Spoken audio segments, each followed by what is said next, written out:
Hey everybody, I've got a tackle hack I'm going to share with you guys this week that I think you're really going to enjoy. I think it's going to add a lot to this presentation I'm getting ready to talk about, and I think it might even save you $1 here or there. So everyone knows how effective the punching technique can be in lakes with a lot of heavy vegetation.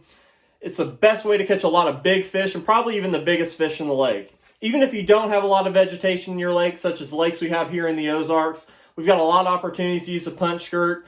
All of our lakes are flooded right now this spring. Lots of rain, lots of flooding, and I love flipping a regular old jig. It's a great way to catch big ones, but whenever the lake's this high, this flooded, there's that much trash in the water, you really need something that's going to penetrate those mats of stuff a lot better, and I think that's where a punch skirt comes into play, even in lakes without a lot of vegetation. So I'm going to show you guys how I make my own punch skirts. In between tournaments, I do a lot of construction with my dad. And there's always things you see at hardware stores that you can apply to fishing and make things out of. And last fall, we were doing an irrigation job. So I got some 1/4-inch easy grip barb elbows from Lowe's. This is what the package looks like if you guys want to pick some up.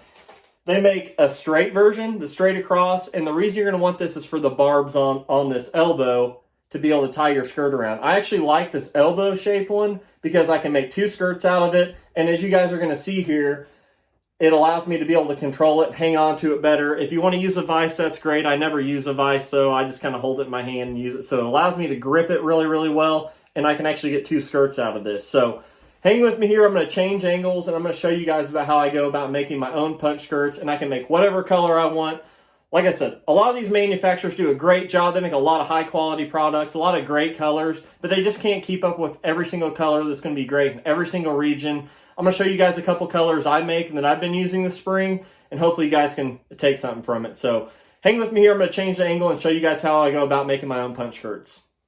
All right, so I got everything laid out here. I got my 1/4-inch easy grip barb elbows laid out. What that's actually for is for like irrigation in a garden, things of that nature. You can connect 2 water lines together and get water to go through this elbow to connect 2 lines to make it all work. They do make it in brass. You'll probably want to stay away from that. I've tried it before. It will damage your line because you're going to have to cut this off to free it from the elbow, and it leaves a sharp edge that can actually damage your line. So the inner diameter of this is actually perfect. You can get 65, 80-pound braid through it. You can do 25, 30-pound mono or fluorocarbon. It fits through it fine. It's not too wide where it's really loose on your line. It's absolutely the perfect fit. So as you can see up close, you can see why I'm using this. It's got barbs on it, and what you're going to want to try to do is get your thread to go right around those 2 barbs, and we're going to cut the end of that off, and then we're going to cut everything right there loose from the elbow here to give you your punch skirt. So that's actually going to make the hub for the punch skirt.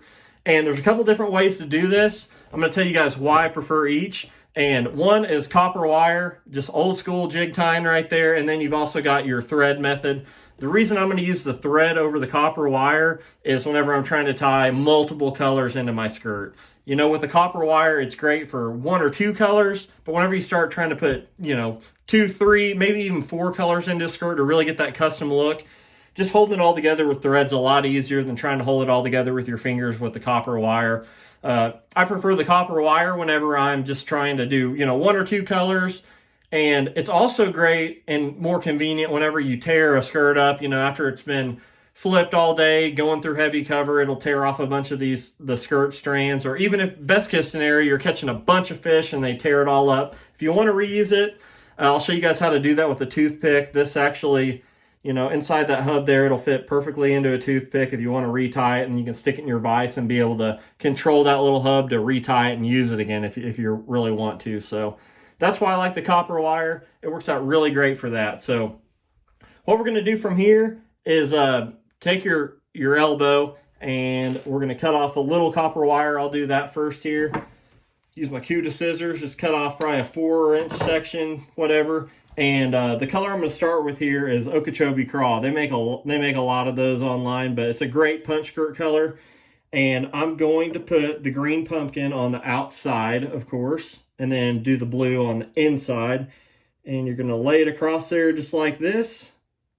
And then I'm going to get my blue and go on the outside, tie it on there, get it spaced good. And then from there, hold it on there with your fingers and take your copper wire. And like I said, you can do this with a vise. It's probably a little bit easier. I just don't like having to mess with it, so I just use my fingers here and get everything started good.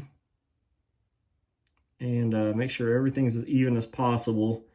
And the hard part is just getting it around those barbs. So I've got it on there just like that. I've kind of confirmed it here. And I'm gonna, you know, twist it a couple times to get the wire started here. And then I'm going to make sure everything is completely even. So I'm gonna work it around there just like that. I feel like that's pretty good. And then I'm gonna take my pliers and cinch everything down here. So cinch it down like that. Now it's pretty secure on there, and I'm going to just like right there we got a little gap. I'll move that on around where all the way around it's pretty even. So that's a simple way to do it with copper wire. It holds really well. Just tighten it down and then just go ahead and cut your copper wire off like that. So here we've got one end of it on there. I'll do another one here with thread. So I'm going to show you guys how to tie one using thread now. Like I said, it's a lot easier probably to use an actual vise and things of that nature. I'm just used to tying it by hand here without using one. So like I said, I like tying one with thread whenever I'm trying to do 3 colors. I've got my Do It skirt tabs here. I'm going to do kind of a green pumpkin peanut butter one. So I've got one tab here. I ripped off about 1/3 of it. I'm going to take this kind of brown crawdad color and rip off about half of it. And that's going to give me my second layer. And then I'm going to take green pumpkin and put it on the outside. And that'll make a really cool peanut butter and jelly color that they really like here in the Ozarks. So hard to find that color. So I'm going to show you guys how to tie it using thread here. So what I'm going to do is take the elbow. And as you guys can see why I wanted the elbow shape one, it's really easy to hang on to. I just hang on to it like that. Get my thread started right through the barbs. Wrap it 3-4 times. And like I said, you want to make sure it's evenly in the barbs there. And then I'm going to take my green pumpkin, lay it on there, tie it off,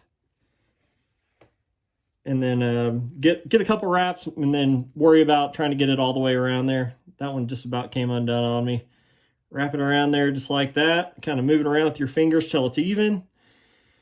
And then after that, you can worry about adding your second layer on there. And like I said, with the punch skirt, you want to try to make sure it's even and everything. So got that on there. And then I'm going to let's do the peanut butter and jelly color next. And you're only dealing with half a skirt there, so you really want to make sure you get it even on there. Make it go all the way around. That one's pretty good. Go ahead and wrap it a couple times. And then go ahead and add your last layer. So I'm going to lay it over the top of everything. And that's how I'm going to get a tri-colored skirt. You can do 4. You could do probably however many you wanted to.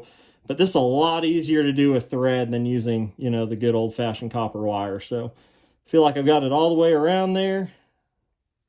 Maybe you can do a little bit better there. There we go.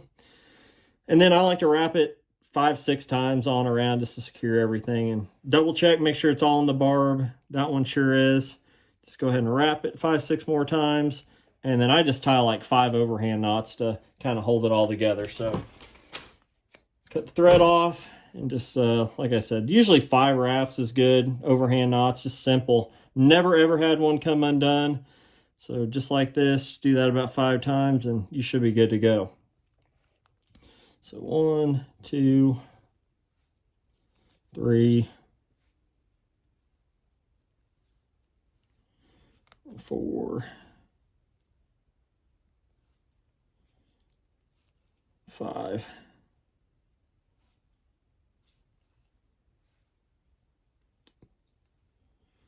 Pull it off tight there, and then just cut your excess off, and you got it tied. So here I've got a copper tied one, and I've got one tied with thread. So I'm going to show you guys the next step of this. I'm going to put these in the vise and show you guys how to trim that elbow off. All right, so now I've showed you guys 2 different ways of how to tie the punch skirt onto the elbow. This is what it looks like before you trim everything off. But what I like to do is I like to start with the small end here, so I've still got something to hang on to. You're going to want to peel all the skirt strands back, and you're going to be left with that edge on there. And you probably could cut it off if you got a Dremel tool. That'd probably be ideal. I actually don't have a Dremel tool, so I just take an old school file and just file that off real quick.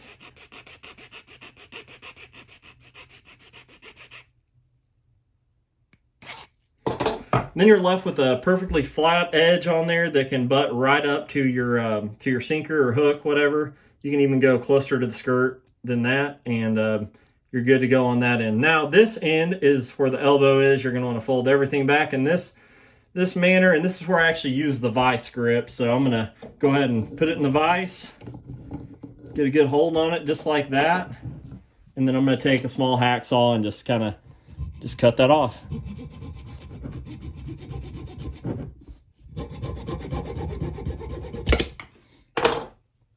Then we're left with the same deal on this side. It's just a nice flat edge. I will go ahead and take my file and just kind of smooth it all over so there's no burrs on it or anything. Just kind of clean it up. And then from there, just kind of even everything out and cut the ends of your skirt tabs off, just like if you were tying a jig or something like that. And you are good to go. You got a punch skirt, homemade for cheap, in whatever colors you want. Here's the wire tied one, Okeechobee craw. Looks great. And then here's the one I tied with the thread, kind of peanut butter and jelly. I don't think you could probably find that one on the shelf. So that's what it looks like. And I'll show you guys the finished product here all rigged up. All right, so we've got the finished product here. Here's what it's all going to look like when it's all put together, just a regular old punch rig. I actually really do like the Do It punch shot rig mold. I pour my own sinkers. Here's kind of what they look like. Kind of compact, all that. It's got a blunt end on the sinker right here. That what I like about that is how it fits right up against the skirt, and it actually has a hinged action like that.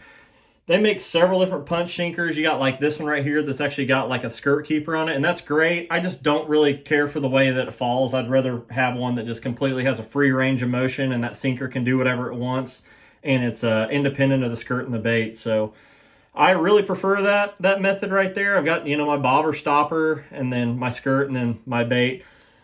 I'm not saying this because I'm sponsored by them, but I really do like this Big Bite Kamikaze craw. Just because it's compact. As you can see here, this bait is designed where it can accommodate the hook all the way out on the nose of the bait. Whereas if you use a normal craw, the legs are positioned kind of out here on the nose of the bait, and it adds another ½ inch of length to your punch skirt. So this Kamikaze craw has worked really, really well for me this year on this punch skirt. So that's the finished product, and hope you guys like it, and drop me a comment and let me know what you guys think.